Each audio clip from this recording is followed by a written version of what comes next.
Welcome, friends, to this second session of the third day of our 4-day program. I was talking to you earlier about the nature of consciousness itself. We have been spending so much time in discussing the covers upon consciousness. We have discussed what the physical body is like. It creates a physical world. The astral body creates sense perceptions for us. The causal body is the thinking mind and the interpreter of perceptions and holder of all our karma, our destinies. And above that is our soul, the individuated unit of consciousness.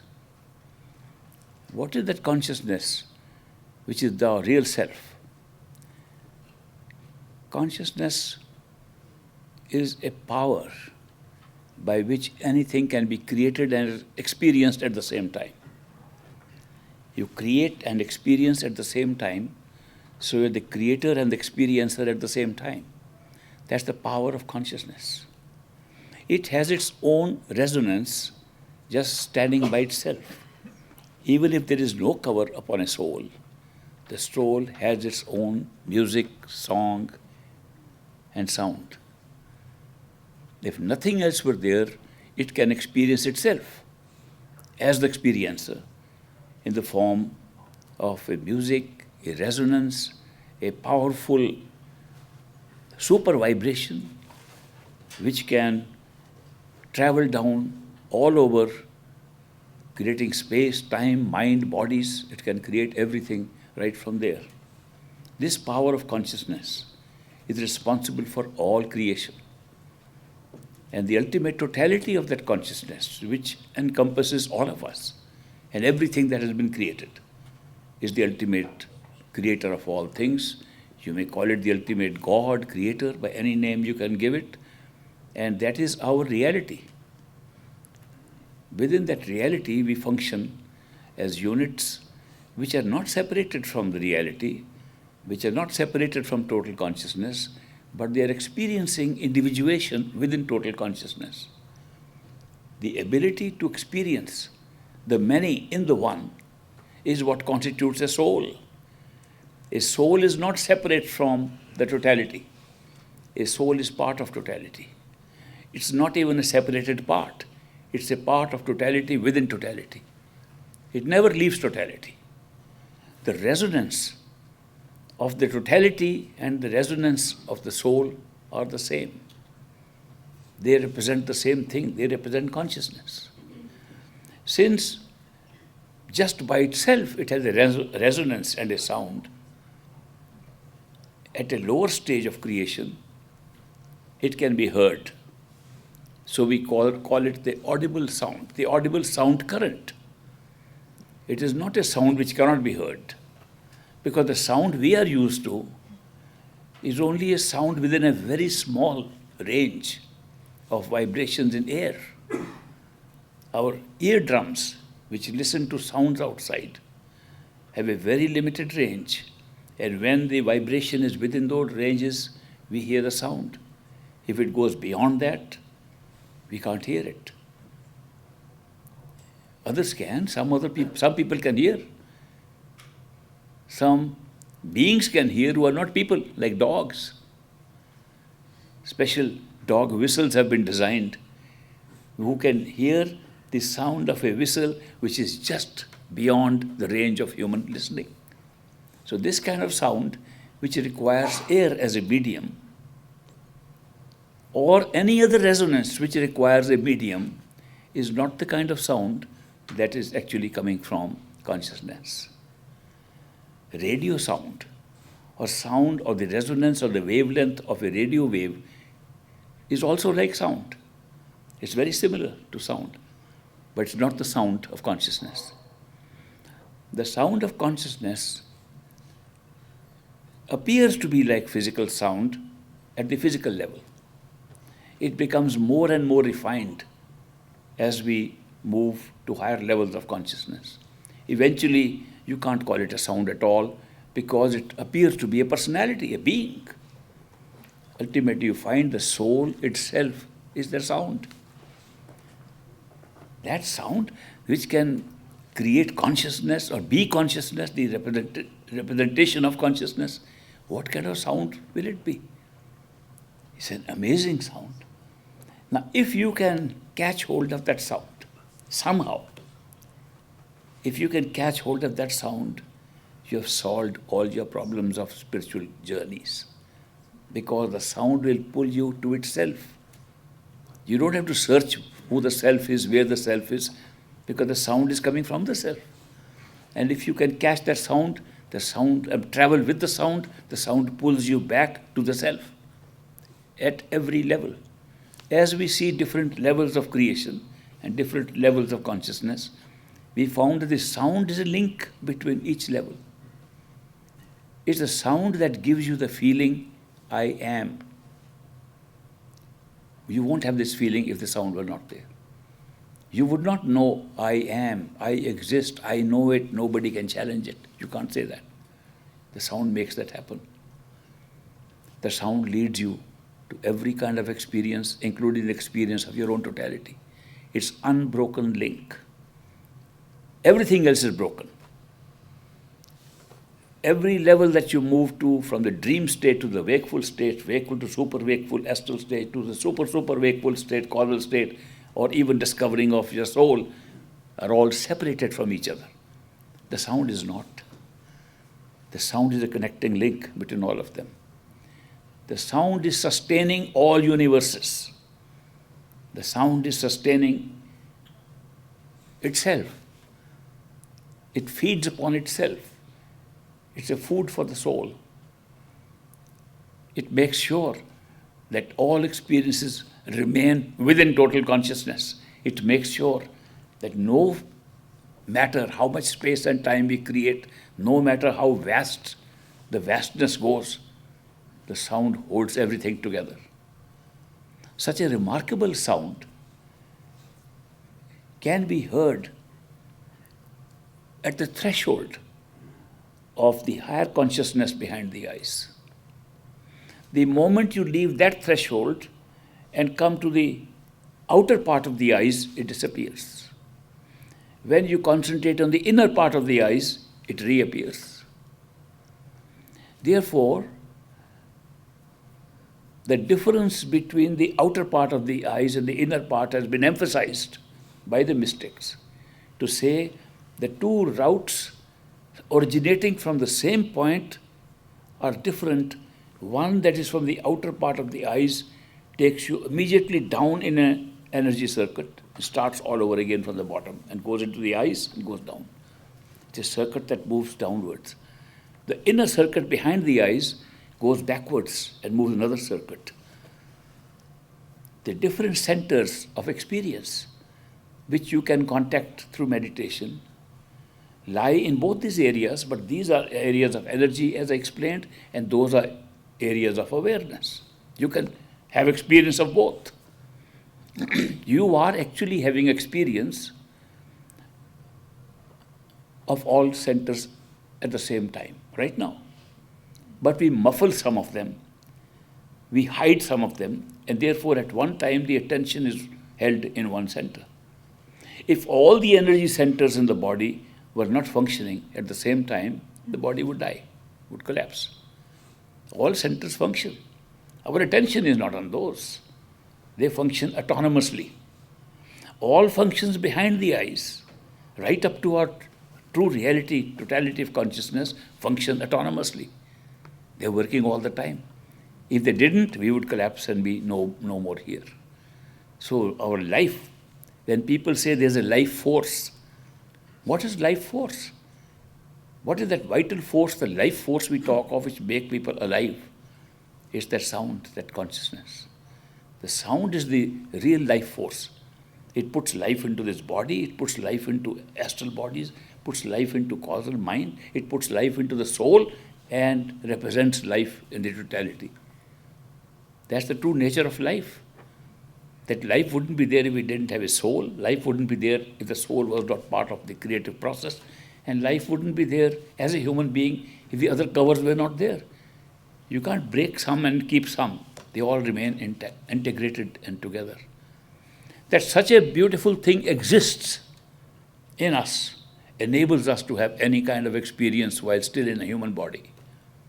An experience, external experience through sense perceptions. An external experience created through the sensory systems operating through the body. This body is a filter. Physical body is a filter over the astral body. It filters what can go through and what can be received. So when we interact with the world here, we are using the astral body. Don't think that we have to meditate to go and find where the astral body is. You're using it right now. If you were not using the astral body, you wouldn't be able to see, wouldn't be able to touch, have no sensory perception. You're using it right now. You don't have to go to the causal plane to make the mind function. Mind is functioning now. You don't have to go anywhere because all the systems function all the time. What differentiates one experience from another is the attention you place upon it. You can put your attention on one thing and that becomes manifest for you. The others remain hidden but working. They work autonomously. That this life force, the sound of consciousness, can be heard as a resonance and as a sound is a very great useful tool, the best tool for discovering yourself. Better than any other tool that I have known of. That the sound of the soul can be heard by a human being, and by listening to it, you can be drawn to your soul and discover who you are, is the greatest miracle available to us. It's available to everybody. It's lying inside each one of us. There's a little catch that the sound is not imminent or immediately available because the attention has been scattered.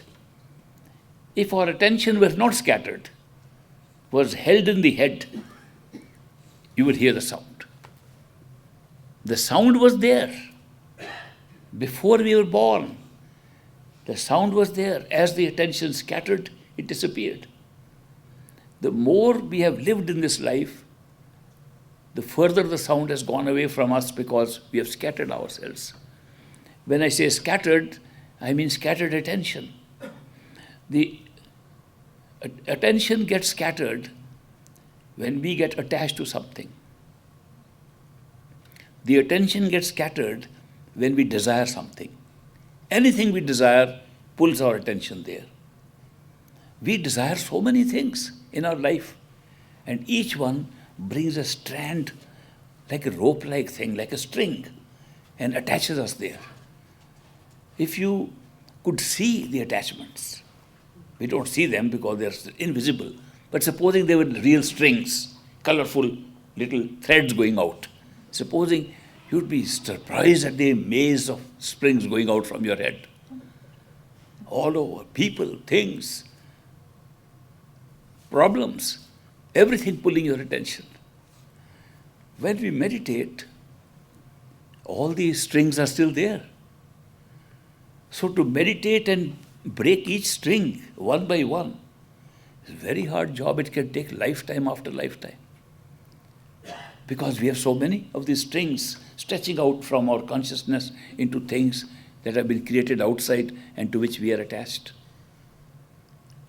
The attachment and the desire which causes more attachment. Every desire leads to another attachment.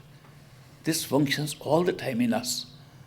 And the scattered nature of the attention means that the available attention to focus inside becomes very limited. When we meditate, you will notice that most of our attention is scattered. Very little is available which we use to meditate. With practice, we get more and more of the attention back. With practice, things become different. Things look like a movie. Things look like a play, like a stage. And that's good to know that. Because when we go and see a movie, and while the movie is going on, our attention is on what the characters are doing, what's happening. But the movie is over, it's all come back. We don't leave it in the theater hall. In this movie, the bigger movie around us, we leave our attention attached right there. The desires and the attachment of this world, which is a much bigger theater, we leave there, and therefore very little remains for us to concentrate on. These things one can see with deeper meditation. You can see where the attention is pulling you. How do you find out the attention is pulling you? When you meditate, you remember the very things to which you are attached. They come up in front of you. Pictures come in front of you. Problems come in front of you. Thoughts and language are spoken in your head, all related to your attention and where it is focused because of attachments. Now, the problem with attachments is that there is no known way to cut them quickly. If you want to cut one attachment at a time, it's a very, very difficult task. Masters explain it like walking in a forest full of thorns, and your clothes, your body gets all trapped with those thorns that are hurting. You try to take out each thorn one by one, but there's so many. You take a long time to take the thorns off. So they have recommended a different way to take the thorns off. That's called wearing thick boots. If you wear thick boots and wearing a thick leather jacket, walk right through the thorns. Now, what is that big omnibus method by which we can do it? In meditation, you do not try to detach yourself from any attachment. If you try to do one by one, first of all, it's almost impossible. Secondly, the attempt to detach yourself from an attachment often leads to more attachment to the same thing. I came to this country and I loved a pizza called Shakey's Pizza. Ye old Shakey's Pizza. Some of you might have heard of it. And I said, am I getting attached to pizza now, having come to this country? So I said, no more Shakey's Pizza, no more Shakey. The more I said, no more Shakey's Pizza, the more the pizza came in front of me. That's what happens when we try to detach. Whenever we try to force detachment, it never works. In fact, you get more attached. How does detachment come? Detachment cannot come by practicing detachment. Detachment cannot come by saying to yourself, I am detached. The mind is still running right after that. Actually, a thought created in us can be a seed which creates an attachment that doesn't go away. There's a story of a seeker from the United States of America who heard that there is a Swami in India sitting up in the Himalayas. He's a very magical Swami because he gives a mantra. He gives some special words. If you repeat them, you get enlightened. He said, that's the kind of stuff I was looking for.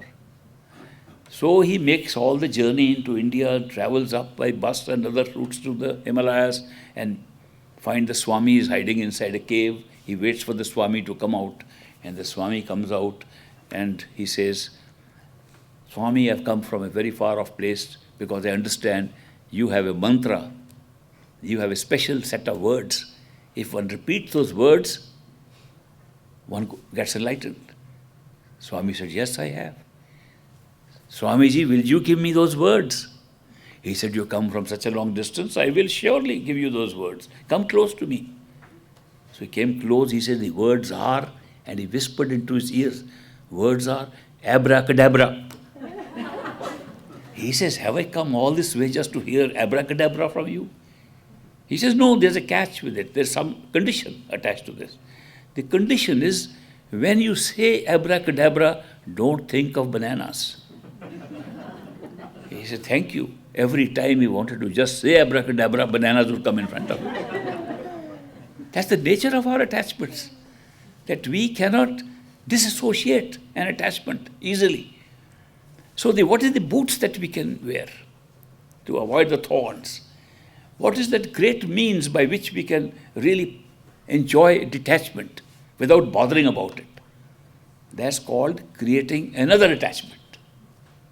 That's the way. If you create a bigger attachment, the smaller attachments go away. Therefore, you see these children growing up, little girls playing with dolls, and they enjoy, they're so attached to the dolls, they cry if the dolls are taken away. They feel their life is not there without those little dolls. They grow up and they get married and they fall in love with their husband, they fall in love with other people, they forget the dolls.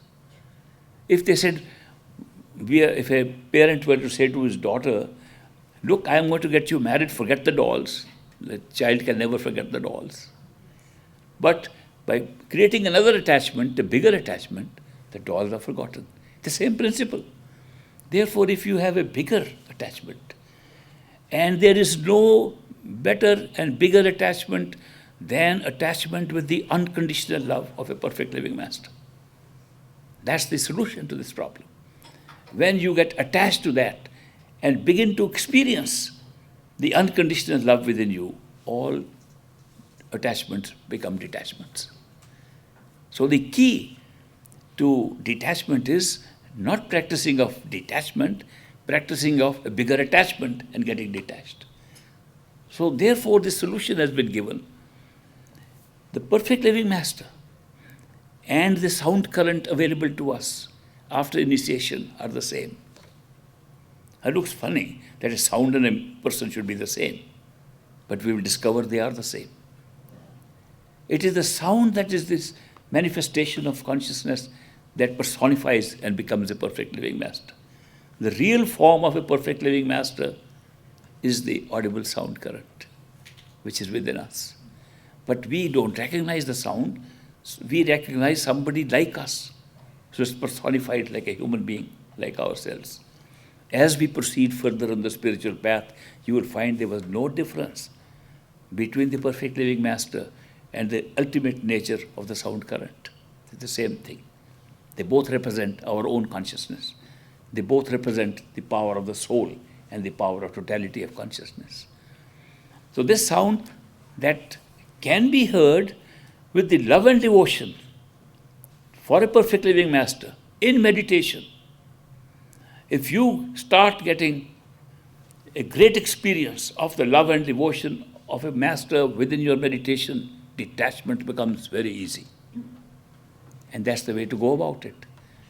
Now, therefore, there are two important things in great meditation. One, to catch hold of that sound. Two, to build up love and devotion for the master. How do we build up love and devotion is a common question people ask me. They say, you talk about love and devotion, but we can't just create it. I say, sure you can. How do you have love and devotion for people in the world? You miss them. Think about them. You constantly remember them. You remember the time you had with them. You remember the pictures of what they were doing, what you were doing. If they helped you in any way, if any miracles have happened, how did it happen? Thinking about all these things, remembering them, develops love and devotion. Like any love and devotion, it develops in you. The more experiences you have with the perfect living master, in person, the more you have the means to develop love and devotion. That is why there's the importance of meeting physically, a physical form of a perfect living master as often as we can. There was an American disciple who asked Great Master, how often should one attend satsang? How often is it necessary to attend satsang to be able to make a good progress inside? He said, really speaking, one should attend satsang every day. He says, Master, we can't attend every day. You are not even available. Okay, in that case, once a week would be all right. He says, well, Master, what about people living far away? Let's say a month, once a month. He said, Master, once a month to travel from a long distance from United States to India is very difficult. This is the conversation between an American disciple and Great Master. He said, it's such a long journey to take. He said, okay, for people living far away, but if they think of the Master all the time, Once a year would be good. He said, Master, if somebody cannot come even once a year to see a master, he said, then you say goodbye. He made it such a simple thing. And they said, what is the importance of this? The importance is, if you do not meet regularly and interact with the master physically, you do not develop love and devotion. Same problem, same point again. You do not have enough material to go over in order to have the love and devotion. Therefore, satsang, or the company of the truth, company of the master, supposing you cannot have the company of the master, you can have the company of someone else who loves the master. Then you can, if two people sit together and they talk about the master and both remember, it's like satsang. Satsang is not necessarily a discourse. Satsang is important, but it is not a discourse. Satsang is an association with the truth. Satsang. Sat is truth. Sang is company, companionship of the truth. If two people sit together and talk of the truth, talk of the master, it is satsang. If you can have this kind of satsang, still builds up love and devotion. So many steps, even in love and devotion, but the best is when in meditation you can have the experience of the radiant form. You don't need anything more. Love and devotion is automatic. All these means are only to go to what we call the railroad station. Great master used to call it the railroad station, to which you have to come. Master's waiting there with your tickets, travel tickets. So you come by yourself up to the railroad station. There we travel together. In more modern times, we began to say, come to the airport. We'll fly together, aeroplane. Or we can even say, you come together to the third eye center behind the two eyes, and we'll fly together to all the regions. So the part that is the responsibility of a disciple is to reach the railroad station, is to reach the radiant form. After that, love and devotion is automatic, because you have daily satsang, hourly satsang, minute by minute satsang. You are in the company of the master all the time. Whatever you are doing together. Imagine, if you haven't had that experience, imagine having a friend with you in all your business. You are working, friend is there. You talk and whisper, and the friend helps you. In your business, you're cooking food, helps you. Master, will you taste it little and see it's good? Oh, wonderful. And love gets filled up into the food. Whoever tastes says, this is extraordinary food.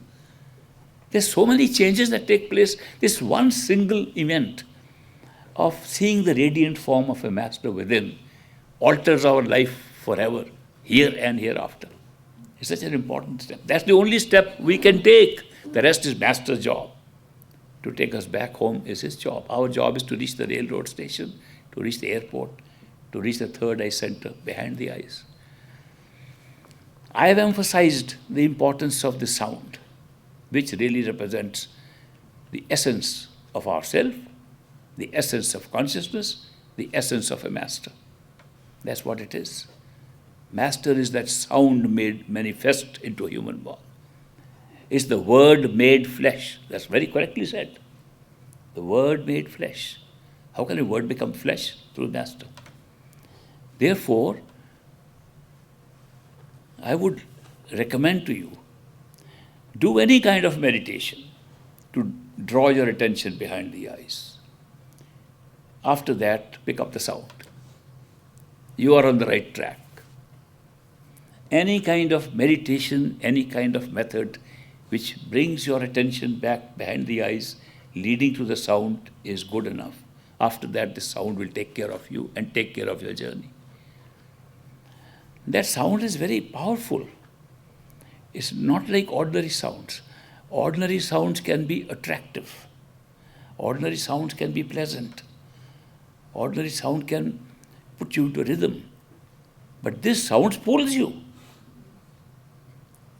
The nature of this sound is it resembles the sound of a bell, of a big bell. It resembles like it's a big gong with a resonance in it, with a big peal in it. Om. It is not connected with the heartbeat. It's not connected with the pulse. And I'm saying this because many other sounds are connected with them. The flow of blood through the arteries itself creates a sound when you concentrate attention. The breathing becomes a sound.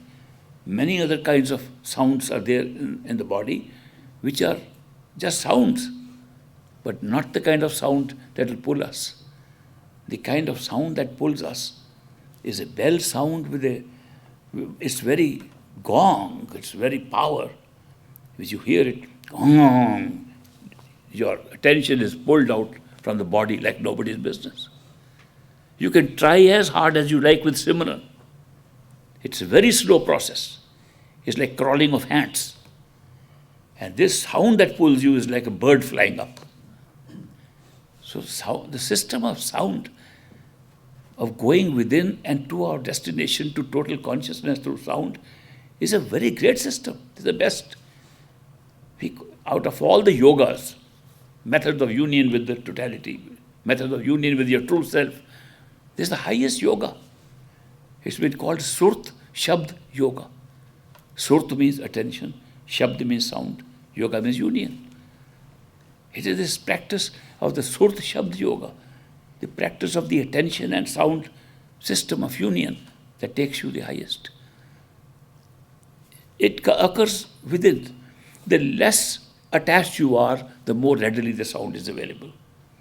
The more you are in love and devotion with your master, the more readily it is available. You have a gauge.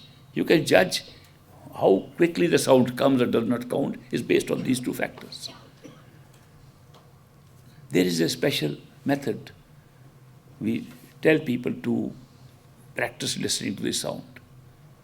I tell them to listen to any sound, just for practice. Because even other sounds that come in the head, at least they give you a chance to know how to feel you are inside the head and listening to a sound. So I call other sounds as practice sounds. They are good too. The practice sounds themselves vary from one to the other. The practice sounds that are like just a roaring sound, we are used to it. A roaring sound, you block your ears, you can feel the. They say that when you hear the sound of the sea in the shell, the sound of the ocean, they call it the sound of the ocean. It's not sound of the ocean, it's sound of the air striking the shell and then being heard. But those are sounds which are, even without the shell, you can hear them. They sound like crickets chirping. There are sounds like a thunderstorm comes up. Sound like chirping of birds. Sound like little bells. Ding, ding, ding, ding, very small bells. There's so many sounds that come up, but they don't have the pull of the big bell sound. Therefore, you keep on listening to those practice sounds. The practice sounds also help you to hold your attention inside. But the real sound of the big bell, which pulls, and zoom, like it's pulling you off your feet, that kind of sound. When that comes and you hold on to it, you've done it. You made a very big leap in your meditation practice. I'd like you to listen to the sound, all of you. Some of you have asked for initiation, and if they get initiation, they may hear the sounds, some sounds, more sounds. Each one will be hearing according to their past work done on this path. We have been traveling on the spiritual path for a long time. We have not come suddenly upon it. It may look like that, but we have done work in the past. It's all accumulated to give us a little jump start on the spiritual path. So when we practice, we can find how quickly we move based on all the previous work we have done, though we may have forgotten the events which happened, which caused that accumulation of our good work towards the spiritual path. I'd like you to practice sitting behind the eyes with love and devotion and try to see if there's a sound. Would you like to do it now? Let's try. Put your body in the right position, which means Upright, not so upright and tight that your attention goes into the body, not so relaxed that you go to sleep. It's midway. The right asana, right posture of the body for good meditation is one in which it is not so tight as to cause aches and pains in the body, which would draw the attention away, nor so relaxed that it's tendency to sleep. To keep awake and still be relaxed. That's the common feature of a good upright position. People sit on the floor, they feel comfortable. People sit on chairs. It doesn't matter.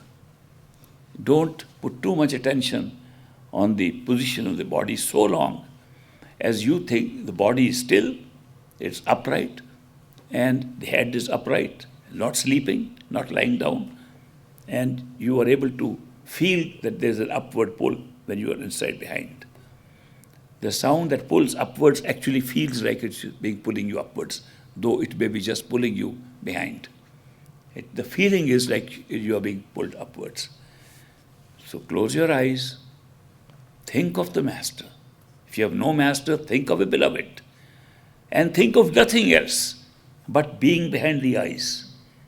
And if any sound can be heard, listen to the sound sitting in the center without moving towards the sound. Don't be swayed away this way and that way. Stay in the center. If a sound can be heard, put your attention on it and listen attentively and see what different kind of sounds you can hear. No other thought except the thought of the beloved, the master inside, and the listening for the sound. Whichever comes, listen to it attentively and see how the attention is pulled up to third eye center. Welcome back.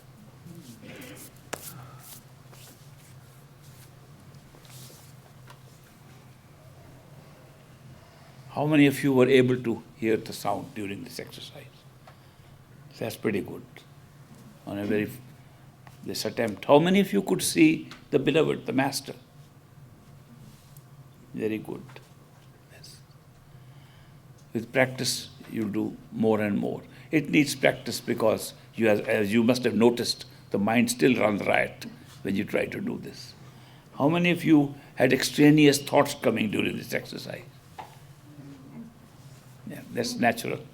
So with practice, your concentration will improve and you'll be able to get all the benefits of this. Any questions? Yes. When you die, does the sound stay with you? Yes. Once you get the sound, it never goes. Yes.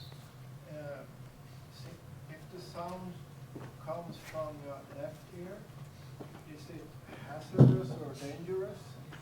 No. The only thing is that the left side of the head and the right side of the head behave differently, though it's recommended to hear from the right side. But if you hear from the left side and there is no other sound, even that's useful for practice in the beginning, only in the beginning. But it should not be made a practice that you will get the real sound on the left side all the time. Right. So you should not be afraid of No. the sound? Fear? You should not be afraid ever, period. Once you are on this path, no place for fear in this path. Okay. Eventually, you will find when the doubts disappear, fear will disappear. And people who are practicing this are without doubt and without fear. So if it comes from the center, that's... The real sound comes from the center. Thank you. Yes? I would like to ask you the equivalence between hearing the sound, keeping the simran, or thinking of the master. For example, if you walk outside and you hear the sound, is it as best as keeping the simran or thinking of the master? Simran is the beginning. The first exercise when you hear no sound, you only do Simran. And there also, you listen to the Simran. It's a sound. The sound of repetition of Simran is the first one that you have to listen to if there is no other sound. When any other sound comes, you can drop the Simran, listen to the sound. If the sound is faint or disappears revert back to Simran. If the master's image is needed and it comes up by itself, repeat the Simran to make sure it's not your mind playing tricks. With initiation, the Simran becomes empowered. They become charged words which, when you repeat them, the mind even cannot make up the face in imagination or visualization of a master. Therefore, if the image of the master comes, use Simran. Just for trying to catch the sound, use Simran. When any sound appears, listen to the sound. If it does not make any progress, if it is sound that is not the real sound, and after a while you find there's nothing happening, then switch over to Simran again. Okay? Yes? I was asking you why outside, why walking or working. When you're working outside, only Simran. No sound. Sound will come automatically Yeah, all the but time. if it is there, can you keep your attention only on the sound without Simran? Is it equivalent? When you're working around, sound will, if you have practiced the sound will always be there. Yeah. So is it equivalent as keeping Simran? This was my question. Yeah, when the sound is strong, no Simran is needed. Okay, thank you. Okay. Yes. No difference in the soul at the end, no difference in the soul here. So Soul is all the same. all souls are me, basically. All souls are the same. All souls are just like one soul. And all minds are different. And all minds make the soul believe they are different. It's the mind that is different, not the soul. So no different in the quality at all. No difference in the souls. Thank you. Yes. It's coming from somewhere else. Eardrums are not involved at all. Eardrums are not involved at all. Even when the sound is so strong, so loud inside, if you drop a pin, you can hear the pin along with the sound. The eardrums hear the pin, and the attention hear the sound. That helps. Yeah, yeah. Yes. That's good tip he's giving. The sound is the self. And therefore, a knowledge and awareness, the sound is the self, makes the sound more imminent. Correct. Yes. Simran can be given by a master in any language. It's good to get it in a language that you don't understand. The reason is most of the language we understand, most of the words that we know are related to things outside of ourselves. Supposing I got a Simran called Shakey's Pizza. I can keep on repeating it, no matter how charged it may be. I'm thinking of the other pizza. Because the connection of that sound is with something outside. So masters, when they give words, they try to connect those words with what is inside. And therefore, it's only when we go within we find what the meaning of that word is. As I explained earlier, at the astral plane, just above the physical plane, language plays no role. All languages become unified. And you can speak in one language and understand another. So languages are a physical means of communication. And people say telepathy is an astral experience. It is. In telepathy, if somebody thinks of a thing in a different language, you can understand in your own language. It's the same thing inside. So the words masters give, they are normally not related to anything outside. They are inner experiences. And when we reach those experiences, we understand why those words were given. So it doesn't matter. Of course, masters can give in any language. But it helps not to associate those words with anything outside. Yes. No, there have been Sufi masters which gave different language words. There have been Indian masters that gave different words. My own master, great master, in some cases gave different words. Because I thought they were names as opposed to a word, names. But you can have names in any language. Okay. So but what the sound or the different languages they used did represent the same inner experiences. Those who want to practice slimming of the body, please hold the microphone. Yes. The detachment is a permanent thing. It's not only for meditation. To be a spiritual being here, We need to be detached with the world and yet love everything. Love and attachment are different. A person who is detached, it does not mean that person doesn't love. Love is something different from attachment. Love is to give the importance of things around you, even the beloved, without thinking of the I, the ego. Attachment is built upon ego. I love so-and-so is attachment. But love itself is not attachment. So therefore, when detachment comes, we get filled up with love for everybody. Unlike attachments which choose people who you are attached to, who you love. I love this person and not that. That's attachment. I'm feeling love for everybody is love. So there's a qualitative difference in the two. When people have families, they raise their children, and they say, are you suggesting to us that we should be detached from our children and not bring them up with love and care? Of course not. I am saying give all the love to everybody, and also to your children. Take care of them. Do a very good, beautiful duty of parenting as a parent's duty. But don't get attached to such a point that you can't find your own self. So there's a difference between loving and being attached. When you get detached, love does not stop. Okay. Yes. Right there, in that corner. Masterji, Pranam. Pranam.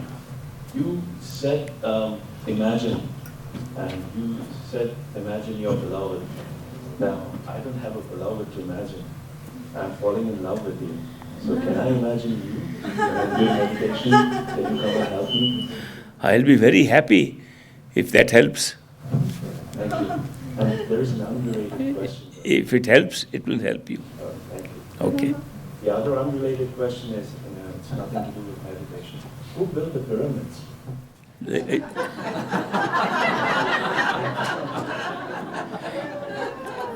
There are many pyramids. Were you referring to the pyramids in Egypt? Yes, sir. The Giza pyramids, yes, they were built by the Egyptians, but they built it by technology which is not known to us. The technology they used to move things was different from the technology we use now. In a way, we have become more crude in our technology, though we think we have advanced a lot. We have not reached that point when we can move things without the use of other forces than gravity. You will find it is going to come. You will see that same technology come back in this very civilization toward the end. The secret, now this is some difference, unrelated question, please. We're talking about technology now, all right? The technology that will come, which was used, shows that you have means to reverse the flow of gravity into any direction you like. And that will be used for all vehicular movement. It will be used for all mobility. There will be no need of petroleum, gasoline, this power, wind power, solar power. These will all become obsolete because the one power that exists, one energy that exists in abundance throughout creation is gravity. And gravity will be utilized. Let me give an example, a little story. In Flagstaff, the Grand Canyon, near Grand Canyon, lived a farmer. And he had an experience with a strange kind of aircraft that landed on his field. Now, we don't know whether that was really what people are talking of, but his experience I'm telling you. His experience was a bright shining object, circular object, was shining on top of his farm and would disappear. Again it would come after a few days and disappear. Finally it came bigger and became very big and landed on his farm. This farmer is not highly educated. He doesn't know anything about technology. So when he saw that big thing land, he said, it must be a new kind of aircraft. Of course, aircraft are not built in that size nor in that shape. But he didn't know that. Then he saw there were windows, it's a circular thing, and there were windows which opened and closed like this. The windows opened, And some beings, some persons, wearing masks, grey kind of thick masks, wearing them, were peeping outside and moving their heads like this. He wondered what happened. They beckoned to him to come near them. And he said, this must be some new kind of show that has come up here. They're calling me. So they opened a ladder like an aircraft and invited him in. Then they spoke. They spoke like a recorded voice. When you put on a radio, there's a background noise to it, you know that. Against that, you hear the voice. If I'm talking to you, you don't see that background. If it's a recorded voice, there's a sha, then sha behind that recorded voice. It looked like they were not speaking their voice. They were replaying some recorded voice. In the recorded voice, they said that we are here in your farm because you are not a technology man, and we want to give this message to you that there are people living outside your universe. And we have just come to tell you that we will be making contact with you, that we fly in this kind of aircraft, and we are speaking to you through the recorded voice of other human beings like yourself. And that this aircraft which we are using will be the aircraft of your future also. And then they began to explain 3 big boxes that were lying there inside that cockpit of that aircraft. They said these 3 boxes are the means by which we travel. All they contain are methods to create gravitational plates. We create electromagnetic plates. And they explained, and he tried to remember because he was not a scientist at all, that what we do is we create electromagnetic plates which help us to go anywhere we like. They gave an example. They said, have you seen a waterfall? He said, yes. If you put a plate under the water, do you know what is pulling the water down? It's gravity of the earth that's pulling the water down. If you put a plate under that, the same water hitting the plate goes upwards. What is taking the water upwards? The same gravity. Supposing you tilt that plate and the water falls through gravity and hits the plate, it will go this way. That means just by moving the angle of a plate, you can create a direction of the use of a gravity that's only pulling in one direction.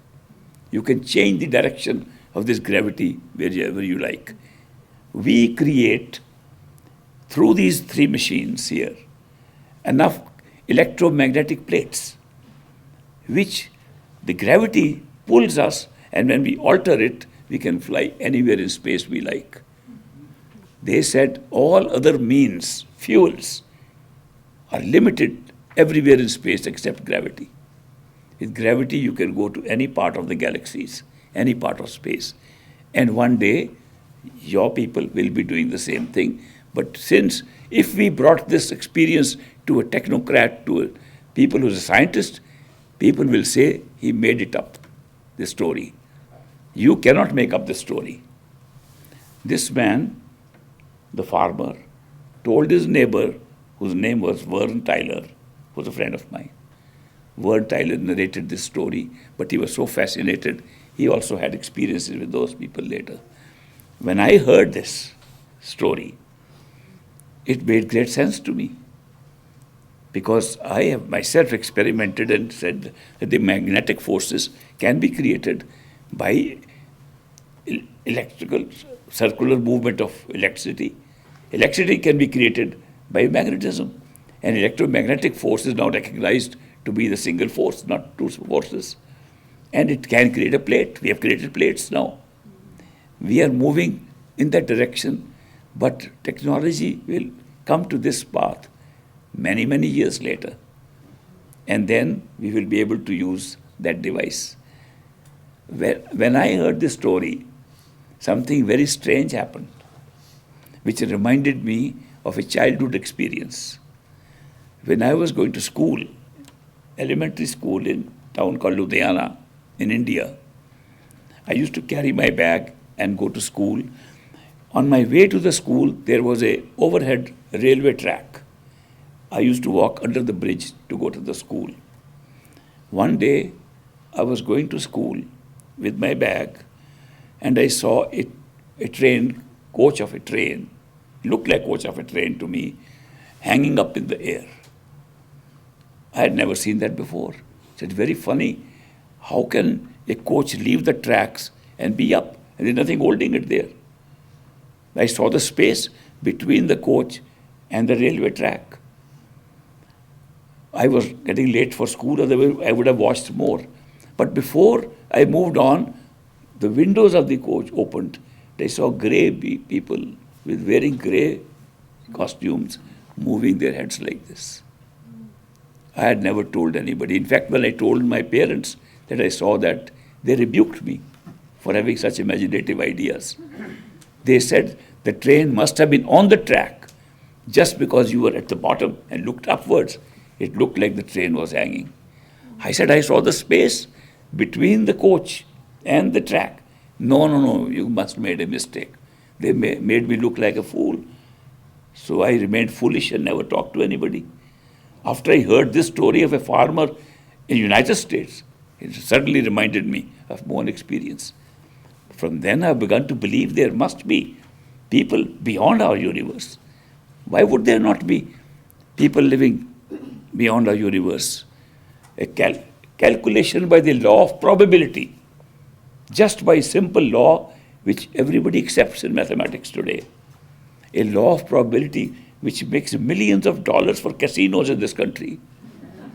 That law, which has been accepted by mathematicians and scientists, says, considering the conditions of our planetary system, which created an Earth like this, on which life exists as we know it, looking at the galaxies known to us, about 1 billion galaxies known to us, and examining them, the chances by the law of probability of having Earths like ours is there has to be at least 38,000 Earths like ours in this huge space that we have.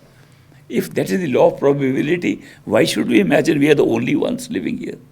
So I have begun to believe there must be other beings, and they have more advanced technology. We are a little behind them. And one day, we'll catch up with them. Maybe by that time, they'll go further ahead. Interesting story. You all like the story? I'm very happy I'm a storyteller. Yeah, we should be honest and accept we are dumb. Because there are two types of people. Those we cannot see, which are disembodied spirits. They are like ourselves. They are operating around here. I shouldn't say so, but I can tell you, they attend my lectures. We can't see them because they don't have a physical body, but they have an astral body. And they are beings like us. They like to be like us. They are in the astrophysical overlap, and they are spending time here. Many of them are going to spend a certain number of years. They do their work. They have been assigned their work. They are operating different kinds of things right around us and elsewhere also. So I do not say that they don't exist, but the ones we were talking earlier are those which can manifest in the same material form. And those material forms will also become visible. People question who doubt the existence of UFOs. And there are lots of them who are skeptical that there are any UFOs. They try to explain away things. Just like she said, they explain away near-death experiences with something, lack of oxygen in the brain. Little realizing that lack of oxygen in the brain is merely a accompaniment, is an accompaniment of a near-death experience. That experience that takes place does not take place because of lack of oxygen. The lack of oxygen is at the same time as that experience. This simultaneousness of things messes them up. They can't say one happens first and one happens later. Similarly, when we have the disembodied spirits around us, they are operating. Now, we say masters. My master physically is dead. How do I see him? You have seen him too. You see the master, I see the master. Where do we see him? His physical body is gone, but he's still there. There are other bodies we have which are not visible to us. And therefore, not only one, several beings are around us. And they operate as best as they can in these circumstances. Anyway, I would like to close the session today. And tomorrow is a big day for me. It's the Bandara, abundance of grace. When they say it's a Bandara, I saw when my master was alive, and he celebrated the abundance of grace of his own master Bandara on 29th of December every year. What a great day it was. What things happen. Tomorrow is that kind of a day for me. It's a day when I see such abundance of grace of my master, great master, Hazur Maharaj Baba Sawan Singh Ji. Such great grace that I always congratulate anybody who's around me at that time. All of you, I congratulate you to be here tomorrow. Also today, I don't say don't be here today, but tomorrow is a big day. So we'll have a celebration of Bandara. What happens is, when masters come, perfect living masters come into this world, and they are human beings like us, and they perform such wonderful things for us. They sow the seed in us and make us grow in our faith, in our love and devotion, which eventually takes us back home. When they do that work here and they die, people still want to follow them when they are dead. And it's no good to follow a dead master, because the dead master means following your mind. What the dead master is saying is what your mind is saying to you. There's no distinction. Oh, master spoke to me. He didn't speak. Your mind spoke. Masters are at far off distance. Some people say, is it okay to have a master living thousands of miles away? I said, it's as okay as a master living several thousand years away. What's the difference? Master is one who is with you physically and manifests himself physically while he's here, and then he'll be there with you forever. But if he's not there physically, the mind becomes your master.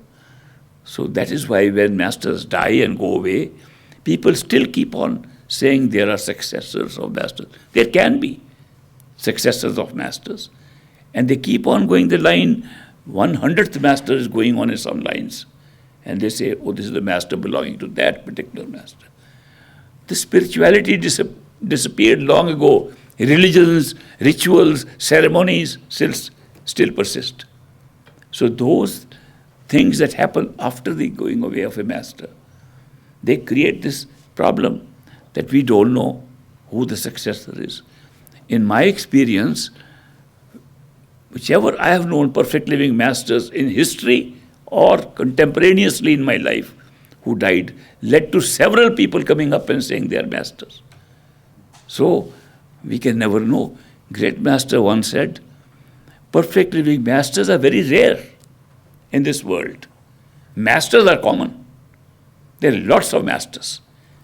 He used to crack a joke that in India there are more masters than disciples now. But the perfect living masters are so rare. Even when they are in the maximum number on this planet, they have never crossed the number of fingers on our two hands. Therefore, there's a limited number.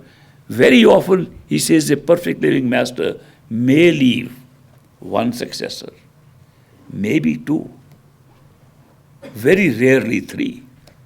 But never in history, he says, any master has left a spiritual successor of his level for more than 5 successions. He said this. Therefore, masters keep on growing, and we don't even know who is a master, who is not a master. It's very hard to say who's a master. But it's more difficult to find a perfect living master who's totally human like us than to find a master who trumpets himself and says, I am a master, listen to me. That's more easy. He claims to be a master, must be a master. But these perfect living masters don't. So it's not easy to identify who is there. But masters stay for those who they have initiated and in whom they have manifested. There they don't die. If they had died, we would not celebrate the death of a person. 2nd of April is the anniversary of the death of great master Savant Singh in the physical body. Can you celebrate the death of a person? We don't celebrate the death of a person. We celebrate the abundance of his grace and the fact that for his initiates he never died. That he became more manifest, more available to them than he was in the physical body. So that's why I agree. You've seen Master in your house. You've seen them roaming around. So masters, you are right, there are a lot of beings who are around us, which you cannot see. I'll continue your conversation with you tomorrow.